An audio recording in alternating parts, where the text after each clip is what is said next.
আজ আমি প্রথমবারের জন্য আমের আচার বানাচ্ছি। তো জানি না কেমন খেতে হবে। তো চলো ট্রাই করি। আম নিয়েছি আর এখানে আমি গুড় নিয়েছি, যেটা আমি একটু ছেঁকে নিয়েছি, জল দিয়ে ছেঁকে নিয়েছি। আর মশলার জন্য নিয়েছি জিরে, ধনে, মৌরি আর শুকনো লঙ্কা। মশলাটা একটু বেশি করেই করে রাখছি। পরে যদি কোনো রান্নায় দেওয়ার থাকে তাহলে দিয়ে নিতে পারবো। তো কড়াই গরম হয়ে গেছে, এবার মশলাটা জাস্ট আমি ওই গুঁড়ো করার জন্য মশলাটা ভালো করে ভেজে নিচ্ছি। ভেজে নেওয়ার পর তারপরে আমি মশলাটা গুঁড়ো করে রাখবো।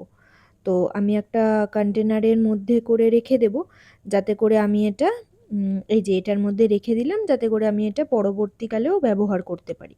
তো যেহেতু ভাজা মশলা, নষ্ট তো আর হবে না। এই যে আমি তেল বসিয়ে দিয়েছি, তেল গরম হয়ে গেছে, এর মধ্যে 5 ফোড়ন দিয়ে দিলাম। এবার যে আমটা কেটে রেখেছি, তো সেটা এর মধ্যে দিয়ে দেব। এই যে আমটাও আমি দিয়ে দিলাম, দিয়ে এবার ভালো করে আমটা নাড়িয়ে নেব।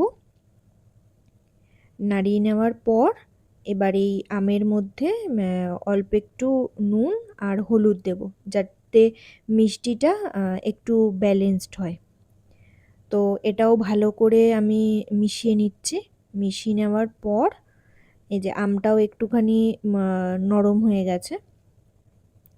এবার এর মধ্যে এই ভাজা মশলা যেটা করেছি সেটা একটুখানি দিয়ে দিলাম। দিয়ে এটা একটুখানি নাড়িয়ে নেব।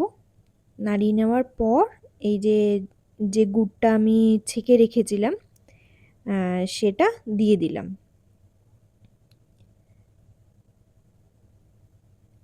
দিয়ে দেওয়ার পর এবার এটা নাড়িয়ে নেব। ব্যাস, এখানে আমার চাটনি রেডি। এটা বেশ অনেক দিন ধরে একটু একটু করে খেতে পারবো। তো এটা তো ফ্রিজে রেখে দিলে কোনো অসুবিধা হবে না, থেকেই যাবে। চলো টাটা।